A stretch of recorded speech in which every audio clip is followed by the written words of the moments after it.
Welcome all of you. இப்போ நம்ம time displacement graph நம்ம பார்க்குறோம். இப்போ இது ஒய் ஆக்சஸ், இது எக்ஸ் ஆக்சஸ்.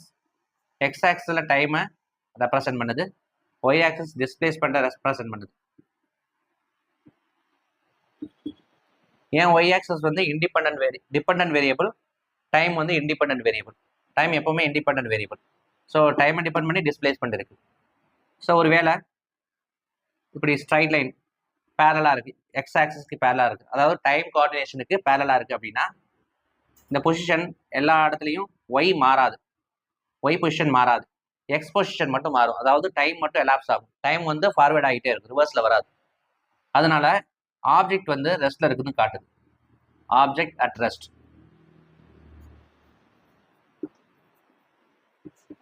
சரிங்களா?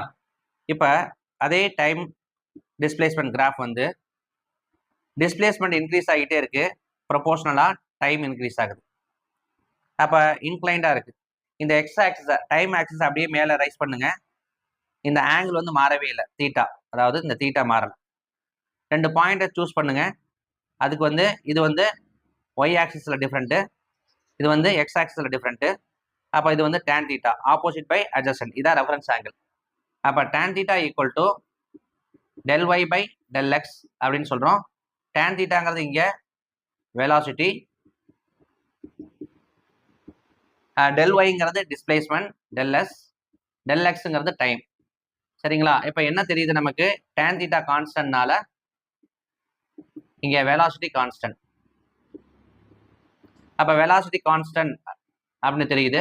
வெலாசிட்டி கான்ஸ்டன்ட்னா எல்லா பாயிண்ட்லையும் வெலாசிட்டி கான்ஸ்டன்ட், ஏன்னா ஸ்லோப் மாறல, எல்லா பாயிண்ட்லையும் ஸ்லோப் வந்து ஈக்குவலாக இருக்கு. சரிங்களா? ரைட்.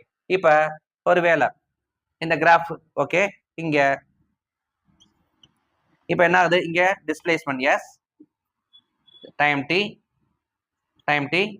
அப்போ பொசிஷன் வந்து இப்படி இருக்கு, அதாவது கிராஃப் வந்து இப்படி இல்லாமல் இப்போ நம்ம என்ன பண்ணுறோம், பர்பண்டிகுலராக இப்படி போடுறோம் கிராஃபை. அப்போ என்ன பண்ணுறது, இங்கே பொசிஷன் வந்து என்னது, இன்ஃபினிட்டிக்கு போகுது, டைம் வந்து 0.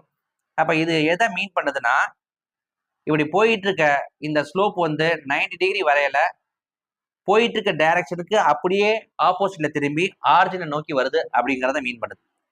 அப்போ அதனால எனக்கு டிஸ்பிளேஸ்மெண்ட்டு ஆரிஜினை நோக்கி வருது, அதாவது டிஸ்பிளேஸ்மெண்ட் ஆரிஜின் வந்து வெளியே போனது, ஆரிஜினை நோக்கி வருது, டைம் எலாப்ஸ் ஆகுது. அப்போ இப்படி தான் டினோட் பண்ணணும், ஏன்னா ரிவர்ஸில் டைம் வராது. சரிங்களா? அப்போ இது வந்து நெகட்டிவ் வெலாசிட்டி.